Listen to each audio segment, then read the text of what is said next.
Hello साथीहरु नमस्कार। मेरो नाम सुशील गौरजा। आजको यस नयाँ भिडियोमा तपाईहरुलाई स्वागत छ। आजको भिडियो केको बारेमा हो भनेर तपाईहरुले टाइटल र थम्बनेलबाट थाहा पाइसक्नु भएको होला। यस गाइस, आज चाहिँ मैले चाहिँ मेरो नयाँ ल्यापटपको अनबक्सिङ गर्न गइरहेको छु। मैले नयाँ ल्यापटप लिने भनेको धेरै पहिलेदेखि नै हो। किन भन्दाखेरि मैले चाहिँ यो तोसिबाको ल्यापटप चाहिँ लगभग धेरै वर्ष चलाए। यो ल्यापटप चाहिँ मेरो मामाले ल्याइदिनु भएको थियो। मामाले चाहिँ एकदम थ्यांक यू भन्न चाहन्छु। अनि यो ल्यापटप पनि राम्रै चलिरहेको थियो, तर यसमा चाहिँ नर्मली कामहरु चाहिँ हुन्छ। तर मैले चाहिँ हेभी सफ्टवेयरहरु चलाउनु पर्यो भने एकदमै ह्याङ हुने भएको कारणले गर्दाखेरि मैले चाहिँ फ्यामिलीलाई कन्भिन्स गरेर मैले यो नयाँ ल्यापटप लिएको छु। नयाँ ल्यापटप लिनुमा चाहिँ मेरो फ्यामिलीले हेल्प गर्नुभएको छ, प्लस मेरो छेमा आन्टीले पनि हेल्प गर्नुभएको छ। उहाँहरुलाई चाहिँ एकदम धन्यवाद दिन चाहन्छु। अनि मैले यो ल्यापटप मेरो नयाँ ल्यापटप रहेको छ एसरको नाइट्रो 5 हो। अनि i5 अनि 11 जेनेरेसन अनि RTX 3050 हो। अनि 8GB र्याम रहेको छ र रिफ्रेश रेट चाहिँ 144 हर्ट्जको रहेको छ।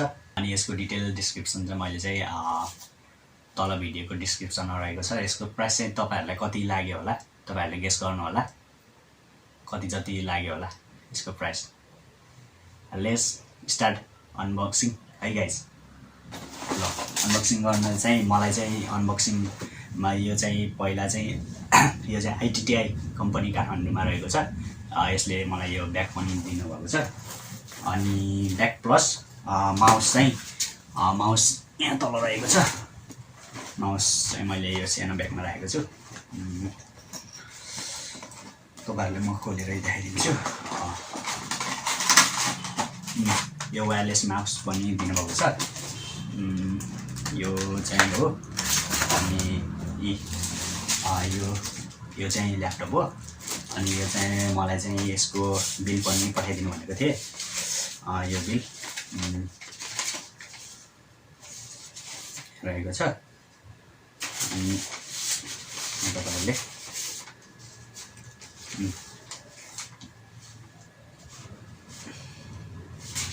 यो तपाईहरुले देख्न सक्नुहुन्छ। यो चाहिँ मेरो बिल रहेको छ ल्यापटपको। Let's start. यो अनबक्सिङ गरिहालौँ है। एकदमै हतार भइरहेको छ।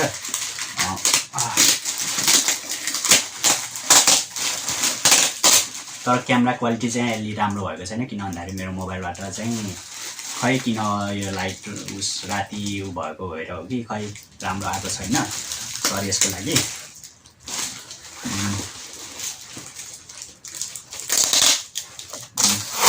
पर्दैन यो भइदियो।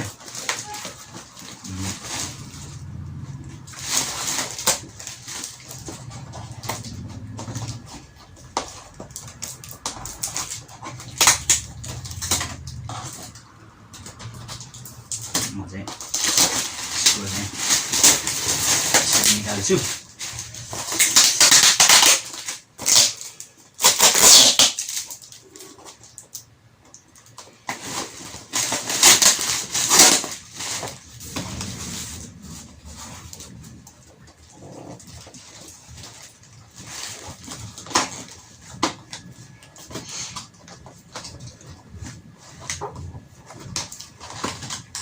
यहाँ माथि यसको निकाल्ने।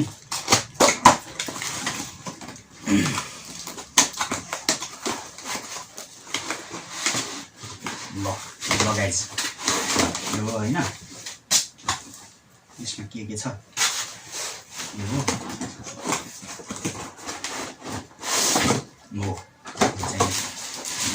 यो यसको बाहिरको खोले के छैन मान्छे। ल यसको यसको चार्जर रहेको छ।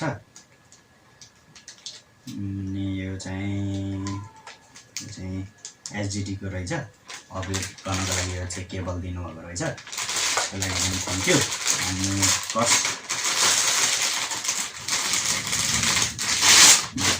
चार्जर कतिको रहेछ। यो चार्जर प्लस यो चाहिँ यसको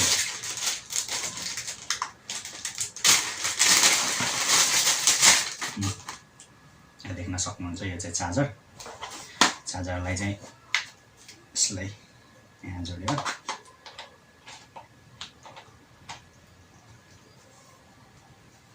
यसको यो फुस्काइदिइहाल्यौँ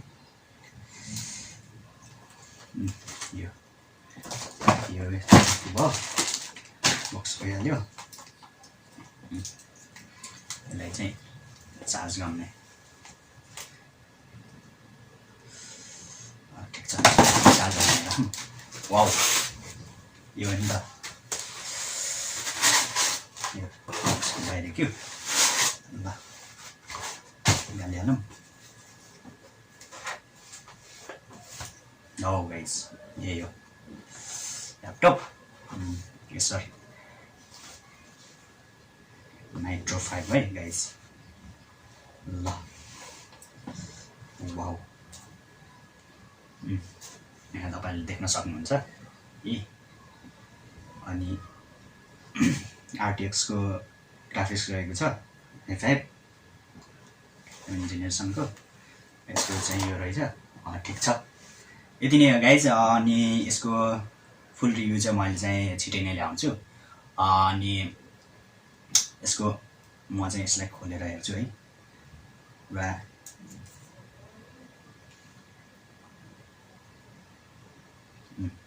तपाईहरुले यहाँ देख्न सक्नुहुन्छ नाइट्रो वेलकम गरेको छ अनि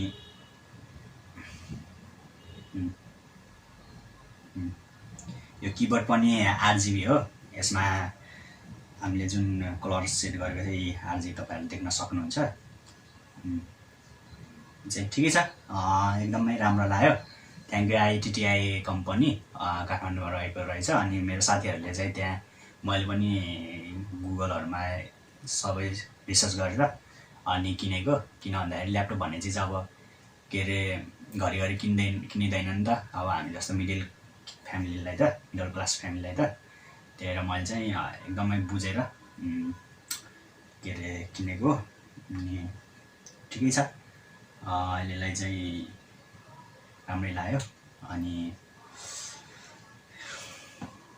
ठिक छ राम्रै लाग्यो यसको आउट अफ डिजाइन यसमा चाहिँ यहाँ पछाडि रहेछ पावर यसको पावर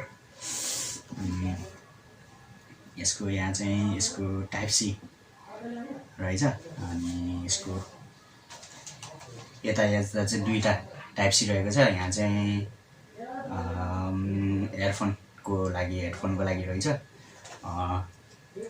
एकदमै ठिक छ यसको ओभरअल डिजाइन पनि दामी लागेको थियो मैले पहिले नेटमा हेर्दा पनि ठिक छ ल गाइस तपाईहरुलाई चाहिँ मेरो भिडियो मन पर्यो होला अनि यदि तपाईहरु मेरो नयाँ च्यानलमा चाहिँ नयाँ हुनुहुन्छ भने प्लिज च्यानललाई सब्स्क्राइब गरिदिनु होला र साइडमा आउने बेल नोटिफिकेसनलाई पनि क्लिक गरिदिनु होला किन भन्दाखेरि यस्तै टेक्नोलोजी रिलेटेड भिडियोहरु चाहिँ मैले चाहिँ मेरो च्यानलमा हाल्छु अनि तपाईहरुले चाहिँ त्यो भिडियोलाई मिस गर्नुहुन्न तपाईहरुले बेलमा क्लिक गरिसकेपछि थ्यांक यू फर वाचिङ त्यसम्म हेर्दिनु भएकोमा